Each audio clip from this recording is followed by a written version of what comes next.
We are looking at how to pronounce this word in French, as well as how to say more interesting but often confusing French vocabulary that many get wrong and mispronounce, so make sure to stay tuned to the channel. So how do you say it? Well, in French it is said as salut, silent T, and yes, it's this specific U sound that is very specific to French. Salut, salut, which means hello, hi. When you're saying hi to somebody that you've just met, it's also sometimes used to say goodbye, as in bye-bye, salut. Yeah, it's the way to salute people, greet people, essentially.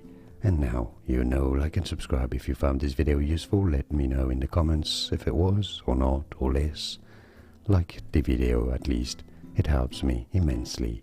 More videos for you here to learn more pronunciations. Thanks for watching.